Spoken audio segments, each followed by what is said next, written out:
mo gbọ́rò yìn ránṣẹ́ Ọlọ́run kan àti àwọn bírà tí ránṣẹ́ Ọlọ́run yẹn ń dá.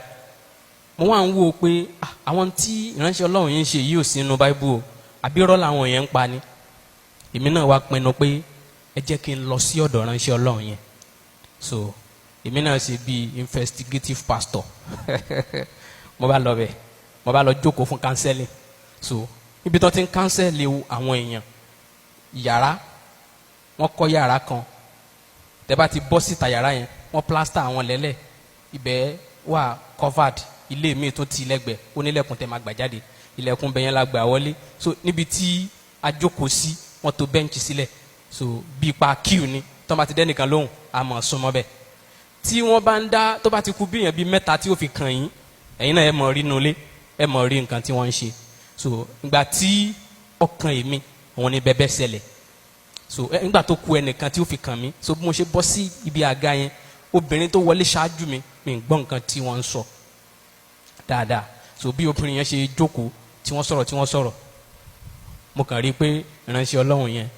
ọkàn sọ pé blade, ṣé blade wà ń bẹ yẹn? Àwọn ọmọ wòlíì tí wọ́n wà láyìíká wọ́n bá lọ wá blade wá. Nígbà tí wọ́n gbé blade dé, bàbá gbé lúbúlúbú kan jáde, wọ́n bá bẹ̀rẹ̀ sí ní bu obìnrin ọ̀hún gbẹ́rẹ́, wọ́n bá ń bu gbẹ́rẹ́, wọ́n bá ń fi kinní ọ̀hún ra. Mo wá ń wò pé ṣé bí wòlíì lápẹ́ nìyí tó wọṣọ funfun tó sì gbé bíbélì lọ́wọ́, bó o ní à ń gbé bíbélì lọ́wọ́ àti à ń sá gbẹ́rẹ́, bó o ló ṣe papọ̀? Ẹ̀rí èké Báíbù ní ká má jẹ́ o, Báíbù ní ká má sọ ní tójú wa rí o. Fúnra mi mo débẹ̀, kó má bàa di àríyànjiyàn ni mo ṣe débẹ̀ fúnra mi tí mo fi ojú ara mi rí. So ìgbà tó kàn mí mo bọ́ bẹ́ẹ̀, wọ́n ní kí ni mò ń fẹ́, mo kàn sọ nǹkan kankan ní tí wọ́n sọ fún mi kò rí bẹ́ẹ̀. So mo rí pé àtúmọ̀jẹ lásán ni tí ń ṣẹlẹ̀ ń bẹ, mo kàn dìde mo bá kúrò ń bẹ. Tí ẹ bá wo àlàyé tí mo ṣe fún yẹn, ẹ rí pé Christianity ní ti ń dàpọ̀ mọ́ ẹ̀sìn mi, ẹ rí pé Christianity ó ti ń dàpọ̀ mọ́ ti ọ̀tọ̀ tí ó sì yẹ ká lajúlẹ̀ láti mọ wòran ní tó bá fi mú wòlíì tí fi ń bu àwọn èèyàn ní gbẹ́rẹ́. Now ọ̀nà méjì ni àwọn tí ń ṣe pidánpidán àti àlùpàídà, ọ̀nà méjì ni wọ́n mọ́ gbà sí ètò agbára wọn. Wọ́n ní charm, bóyá lúbúlúbú tí wọ́n ń bu gbẹ́rẹ́ ìní, bóyá ọṣẹ ìní wọ́n ṣe tí wọ́n fún ẹnìyẹn tí ó fi wẹ̀. Wọ́n ní power container, ìyẹn lè jẹ́ amulet, ó lè jẹ́ belt, ó lè jẹ́ aṣọ, tí wọ́n bá power container ni wọ́n tó bá ti ṣe agbára ìṣù sínú òkà yẹn, wọ́n fi òkà yẹn sọ́wọ́. Ẹ̀kọ́ tí wọ́n kọ́ àwọn èèyàn ni pé òkà tá a ṣe fún ọ yìí o gbọ́dọ̀ nígbàgbọ́ nínú rẹ̀ o. Tí ṣòro bá ti dé, ṣe òkà yẹn báyìí. Wọ́n lè ní tí ṣòro bá ti dé, belt yẹn ní tí ó ṣe fún ọ rí. Ẹni yẹn kò ń ṣe pé yóò nígbàgbọ́ nínú babaláwo tó ṣe fún. Ẹni yẹn ò ní ìgbàgbọ́ nínú ní tí wọ́n ṣe fún yẹn, ní ó gbàgbọ́ rẹ̀ sínú ẹ̀. So nígbàkígbà tí wàhálà bá ti dé, wọn náà sáré lọ gbé nǹkan yẹn, yóò sáré lò bí wọ́n ṣe sọ, ibi tí gbàgbọ́ rẹ̀ wà nìyẹn. Christianity ò rí bẹ́ẹ̀. Nínú Christianity nísìn wọ́n ti ń gbàdúrà sí ọ̀sẹ̀, wọ́n ń ṣe àwọn àrà oríṣiríṣi náà sí ọ̀sẹ̀. Ẹ̀rí lúbúlúbú tí mo sọ lẹ́ẹ̀kan yẹn náà, oríṣiríṣi tí ọ̀tọ̀ ni làwọn èèyàn ń ṣe, wọ́n ń ṣe fáwọn èèyàn láti fi wẹ̀. Tán bá gbàdúrà sí tán, wọ́n sọ fún àwọn èèyàn pé ẹ filẹ̀. Tán bá gbàdúrà sí tán, wọ́n sọ fún àwọn èèyàn pé kán lò báyìí, yóò ṣiṣẹ́ fún wọn. Wọ́n ń ṣe wristband fáwọn èèyàn tán fòkọ chọ́ọ̀chì sí, tán ní wòlíì chọ́ọ̀chì ti gbàdúrà sí wípé ẹni ó bá ti fi ọwọ́ olè ò ní dá dúró, accident ò ní mú. Wọ́n ń ṣe first fáwọn èèyàn tí wọ́n kọ́kọ́ chọ́ọ̀chì sí, táwọn yẹn bá ti wọ̀ abẹ́ rí lórí afẹ́fẹ́, táwọn yẹn bá ti wọ̀ tí wọ́n mọ̀ pariwo mọ́ àwọn olè. Ọlọ́run ló mọ iye àwọn tí olè ti waste dànù, ṣé wọn pa àní gbọ́? Ọlọ́run ló mọ iye wọn tí wọ́n ti jagidi mọ́ àwọn olè lọ́wọ́ tá ti waste wọn dànù. Torí pé wọ́n sọ fún wọn pé tá bá ti lè wọ aṣọ táwọn ṣe fún wọn yẹn first yẹn, ìyẹn jẹ́ aṣọ oògùn àbí pé tá bá ti wọ̀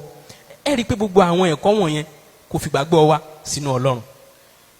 A lè store agbára Ọlọ́run sínú object. Hallelujah. Tá bá ń sọ agbára Ọlọ́run, procedure èṣù òun ni láti fi agbára òkùnkùn sínú container. Nínú ìjọba Ọlọ́run, agbára Ọlọ́run yẹn fi sínú object kankan.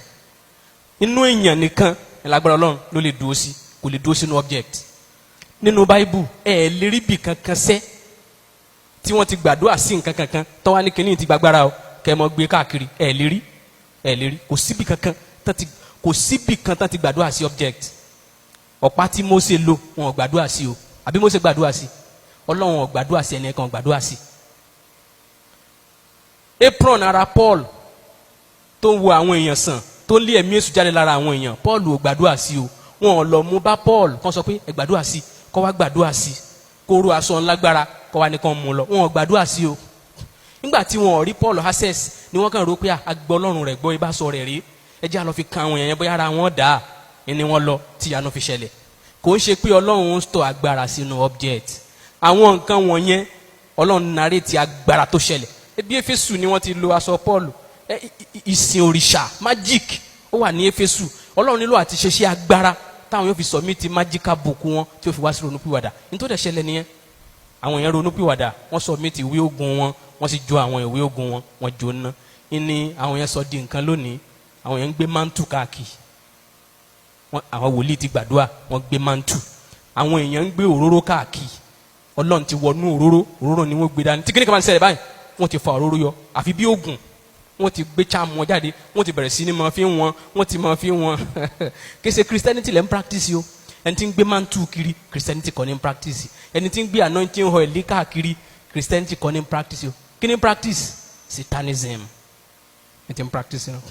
ẹnìkan béèrè lọ́wọ́ mi ó ní pastor tó bá yẹ pé mi ṣe é sincerely ńkọ́ tẹ́ pé mi ò ní ọkàn pé nǹkan tèmi kan pẹ̀lú ọkàn kan lèmi kan gbàdúrà sí òróró òun tàbá sọ yẹn tèmi wá fi ń ṣe nǹkan tèmi tó bá yẹ pé sincerely ní ńkọ́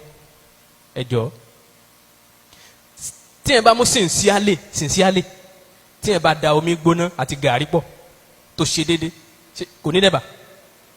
kò ní di òfin ní their spiritual law tó bá ti tẹ̀lé ó ti lánsà tó get ẹ sọ pé àbẹ́ẹ̀ rí mo mọ̀ sí èsì dá omi gbóná sí gàrí bí mo ṣe dà á sí gàrí òun ìgbà tí mi ni ẹ ṣe bí kò ní di ẹ̀bà àìbọ́ ṣé kò ní dẹ̀bà yóò dẹ̀bà so ẹ jẹ́ àgbàgbọ́ nu Ọlọ́run èyí tó parí ẹ̀ òun lomi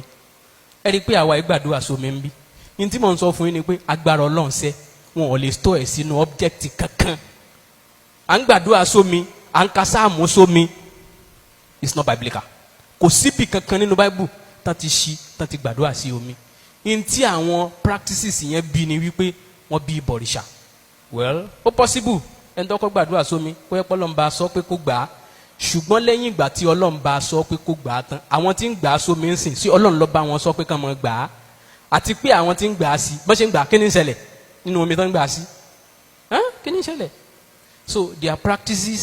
that got used at a certain time and after that time should be thrown away kò ń ṣe ohun tó yẹ kó di practice nínú ìjọ Ọlọ́run á ràn wá lọ́wọ́.